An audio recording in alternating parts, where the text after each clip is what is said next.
Negara sampai ngemis ke rakyatnya sendiri yang tinggal di luar negeri. Gimana? Gila ya? Kabinetnya bikin orang pengen suuzon loh. Oke, gue mau bahas satu negara lagi rame beberapa minggu terakhir ini karena ini negara lagi kena krisis. Sampai terakhir negara ini ngumumin kalau mereka bangkrut. Iya bener, Sri Lanka. Ini negara sekarang situasinya tuh lagi apa ya? Kalau istilahnya Coach Justin tuh lagi ancur-ancuran. Warga negaranya nih nggak usah buat dapat bensin, buat dapat makan aja sekarang tuh kesusahan banget. Aduh. Ya udah kalau gitu, ayo langsung aja kita bahas krisis yang terjadi di Sri Lanka sekarang. Terus nanti kita lihat ada kemungkinan Indonesia kayak gini gak ya? Ya semoga sih enggak ya. Di Learning by Googling. Oke, jadi kayak yang kita lihat di berita akhir-akhir ini, krisis di Sri Lanka ini makin kesini makin parah ya. Kayak yang dilaporin France 24, demo di mana-mana, menteri semua pada turun, presiden ditinggal sendiri, sehari pemadaman listrik tuh bisa sampai 12 jam. Terus kayak yang tadi gue bilang, nyari makanan aja udah susah ini. Sampai-sampai di tanggal 13 April 2022 kemarin, pemerintahnya udah sampai minta warga negaranya yang tinggal di luar negeri buat ngirim uang ke rumah mereka di Sri Lanka. Buat bantu beli makan dan bahan bakar. Gila. Waktu ngumumin minta uang ini, Gubernur Bank Sentral Sri Lanka, Nandalal Wirasinghe, di media dia bilang, ayo dukung negara pada saat yang genting ini dengan menyumbangkan devisa yang sangat dibutuhkan. Kami pastikan bahwa transfer mata uang asing ini akan digunakan hanya untuk impor kebutuhan pokok, termasuk makanan, bahan bakar, dan obat-obatan. Negara sampai ngemis ke rakyatnya sendiri yang tinggal di luar negeri. Gila. Ini kan menyedihkan ya. Unable to feed their families or even afford fuel to drive their children to school. Anger is rising amongst many Sri Lankans. The city of Colombo has been brought to a standstill by countless protests like this one. Dan pengumuman minta uang tadi tuh dilakukan abis Sri Lanka ngumumin utang luar negeri mereka yang nyampe 51 miliar US dollar. Dan faktanya, krisis ini nih emang krisis terparahnya Sri Lanka sejak mereka merdeka di tahun 1948. Kenapa krisisnya bisa sampai segininya? Kalau menurut The Conversation, sejak berdiri di tahun 1948 tadi, Sri Lanka tuh bener-bener ngandelin ekspor hasil pertanian mereka buat sumber utama devisa negaranya. Teh, kopi, karet, rempah-rempah, semuanya diekspor. Di sisi lain, buat menuhin kebutuhan warga negaranya, mereka ngandelin impor. Bensin, makanan, obat-obatan, semuanya impor. Jadi, uang hasil mereka ngekspor hasil pertanian, uang yang didapat dari luar, mereka pakai lagi keluar buat ngimpor bahan-bahan penting, kayak bahan makanan tadi. Nah, gara-gara terlalu bergantung ke hasil ekspor, jadi keuangan Sri Lanka nih pastinya bakal goyang kalau ada momen pas jumlah ekspornya lagi menurun. Dan kalau keuangan lagi goyang kayak gitu, yang negara lakukan adalah ngutang, minjem uang.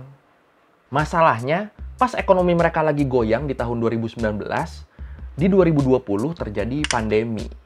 Gara-gara pandemi, negara-negara yang mapan aja kan pada goyang kan. Apalagi ini, negara yang emang lagi goyang. Yang cuma ngandelin pemasukan hasil ekspor. Akhirnya di sini, pemasukan dari hasil ekspor turun, nggak punya duit buat impor kebutuhan pokok, dan ternyata utang mereka juga udah numpuk, ya udah, kelar. Kondisi jadi makin buruk karena terjadi inflasi sebesar 17,5% di Februari 2022. Gede amat inflasinya anjir. Harga beras yang tadinya sekilo cuma 80 rupiah naik jadi 500 rupiah. Aduh. Harga susu sekaleng yang tadinya 60 rupiah naik jadi 250 rupiah. Gila. Pusing banget pasti sekarang ya kalau jadi orang sana ya. There's no food, there's no gas, fuel. So we are here to say that they have to go right now. Otherwise this will be the end of us. Karena keadaan udah makin parah, akhirnya di tanggal 1 April 2022, Presiden Gotabaya Rajapaksa ngumumin keadaan darurat buat Sri Lanka. Ini ngumuminnya pas tanggal April Mop lagi. beberapa hari kemudian, tanggal 4 Aprilnya, seluruh menteri di kabinet Rajapaksa ini nih pada mutusin buat resign. Pada mutusin buat ngundurin diri. Total 26 menteri semuanya cabut. Jadi di kabinet tuh tinggal nyisa presiden, Gotabaya Rajapaksa tadi, sama Perdana Menterinya, Mahinda Rajapaksa. Nah, kalau lu ngerasa kok presiden sama Perdana Menterinya nama belakangnya sama, ya ini karena mereka berdua ini kakak adik. Dan di antara menteri-menteri yang resign tadi tuh, ada juga 2 menteri dari keluarga Rajapaksa ini.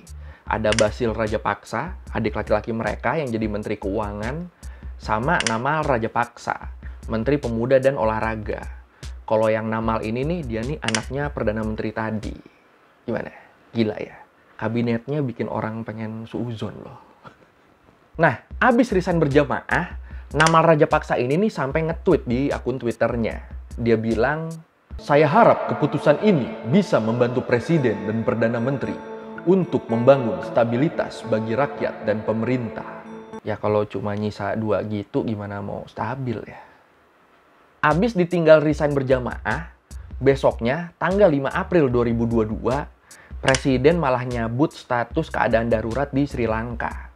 Padahal keadaan di sana sama sekali nggak ada membaik-membaiknya. Dan pencabutan status darurat ini udah pasti bikin warga marah besar. Mereka langsung demo gede-gedean di momen ini. Ya, siapa yang nggak marah kalau ngurus negaranya kayak gini? Nah, setelah seminggu demo besar-besaran terus terjadi di Sri Lanka, akhirnya di tanggal 12 April 2022, Perdana Menteri Mahinda Rajapaksa ngomong ke media. Ngomong apa? Dia bilang, makin orang-orang ini terus-terusan demo, makin susah juga buat pemerintah dapetin pinjaman uang atau investasi dari luar. Jadi rakyat yang situasinya makin menjadikan ini nih disuruh sabar. Oke. Gimana menurut lu? Apa lu setuju sama si Bapak Perdana Menteri ini, kita harus sabar? Atau sikap lu lebih ke kayak sikap orang-orang Sri Lanka yang bertebaran di sosmed sekarang? Kayak ada satu komen, dia bilang, kalau sabar bisa dimakan ya nggak apa-apa deh. Gimana? Lu setuju sama yang mana? Silakan komen. ඔබ පාරේ විරෝධතා දක්වන සෑම තප්පරයකම අපේ රටට ඩොලර් ලැබෙන තියෙන අවස්ථාව අහිමි වෙනවා. ඔබ සියලු දෙනාගේම ඉවසිලිවන්ත ධෛර්යය මේ මොහොතේ රටට උවමනා බව මතක තියාගන්න. Nah, kalau lu lihat beberapa waktu terakhir tuh banyak banget orang-orang yang bilang kalau Cina nih ada di balik krisis Sri Lanka ini. Iya, banyak yang percaya kalau pendorong utama di krisis ini nih adalah Cina. Kok bisa gitu?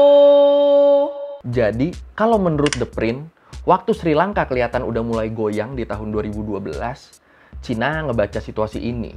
Dan mereka langsung melancarkan usaha-usaha buat dapat keuntungan strategis di Sri Lanka.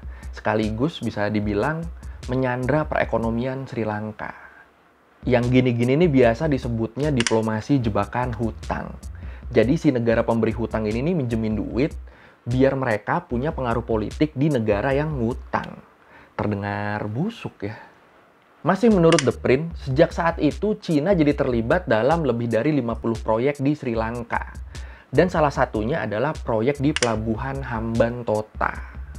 Di tahun 2017 menurut BBC, karena kesulitan ngelunasin utang ke perusahaan-perusahaan Cina, akhirnya Sri Lanka ngasih Pelabuhan Hambantota ini ke Cina buat 99 tahun. Pelabuhan ini jadi ada di bawah kendali Cina selama 99 tahun ke depan. Nah, jadi selama 99 tahun, penghasilan dari pelabuhan ini nih sebagian besar bakal dipakai buat bayar utang ke Cina. Kalau menurut Wayon, World is One News, itu sekitar 80% keuntungannya buat Cina. Sisanya dipakai buat bayar utang-utang lainnya. Negara Sri Lankanya sendiri bisa dibilang hampir nggak dapat apa-apa. Perubahan kendali di Pelabuhan Hambantota inilah yang disebut banyak pihak sebagai faktor terbesar yang berkontribusi ke krisis Sri Lanka sekarang. It was under him that the port was commissioned and 750 acres of land initially given to the Chinese. Tapi, menurut Profesor R. Ramakumar dalam analisanya di The Conversation, fakta-fakta tentang Pelabuhan Hambantota yang diambil alih Cina ini nih disebut nggak cocok buat dianggap sebagai penyebab krisis. Menurut beliau, pembangunan Pelabuhan Hambantota ini nih emang dari awal dibiayain Bank Eksim Cina. Tapi, setelah beroperasi, pelabuhannya nih terus-menerus rugi. Makanya sama pemerintah Sri Lanka akhirnya pelabuhan ini disewain selama 99 tahun ke grup pedagang Cina. Yang buat sewanya mereka ngebayar sebesar 1,12 US dollar. Jadi kalau menurut Profesor Rama Kumar, kegagalan pelabuhan Hambantota ini nih bukan penyebab utama krisis. Karena faktanya Sri Lanka malah dapat uang sebesar 1,12 miliar US dollar dari situ kan. Selain itu, menurut Doi juga, Cina tuh cuma nyumbang sekitar 10% dari total utang Sri Lanka. Yang terbesar nih malah Jepang, yang nyumbang 30% dari total utang Sri Lanka. Dengan fakta-fakta ini, makanya kalau menurut Doi, Cina nih bukan penyebab utama krisis ini. Tapi gimana kalau menurut lu? Lu setuju sama penyebabnya tuh Cina, apa menurut lu bukan? Silakan komen. Sri Lanka has a huge external debt, $8 billion towards China, 1.5 of which rests here in this port alone. They're planning to give away 15,000 additional acres of land predominantly belonging to farmers to China on a 99-year lease. And they're also planning to give China an 80% stake in this port. Dan ya udah, dengan keadaan krisis yang makin parah ini, akhirnya makin besar tuntutan minta Presiden Rajapaksa buat turun. Mayoritas penduduk Sri Lanka pengennya itu. Salah satu contohnya, menurut The Guardian, satu warga Sri Lanka yang mereka interview tuh sampai ngomong, "Saya dulu memilih Gotabaya Rajapaksa menjadi presiden karena saya pikir dia singa. Tapi saya sekarang melihatnya lebih rendah daripada anjing." Iya, udah bener-bener sebenci itu dia sama presidennya. Terus dia juga nambahin, satu-satunya hal yang bisa kita lakukan sekarang adalah meminum racun. Kita sudah selesai. Aku mencintai negeri ini, tapi aku tak tahu apakah akan ada yang tersisa untuk anak-anakku.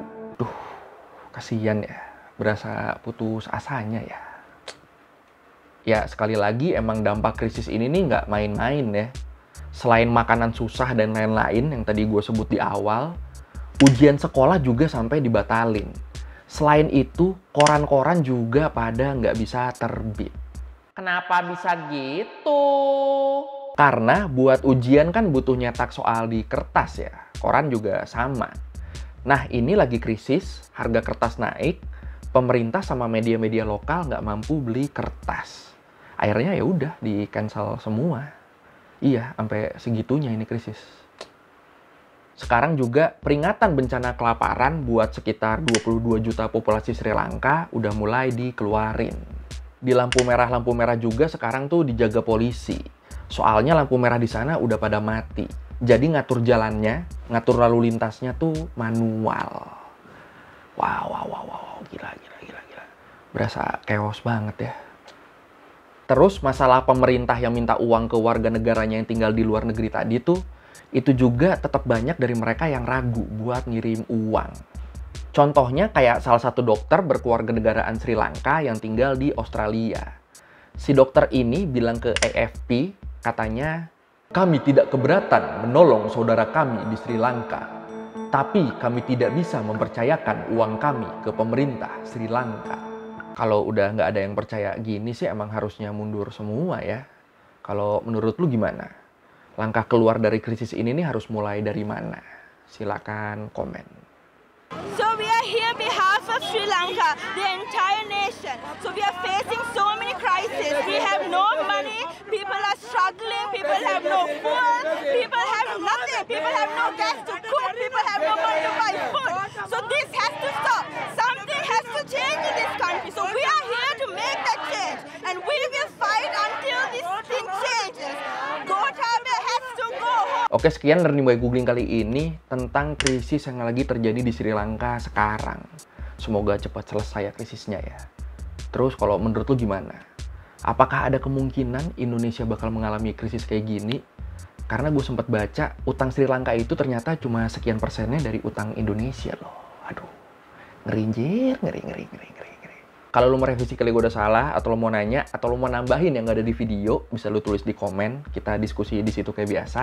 Sekali lagi, thank you udah nonton. Jangan lupa like, comment, subscribe. Bye.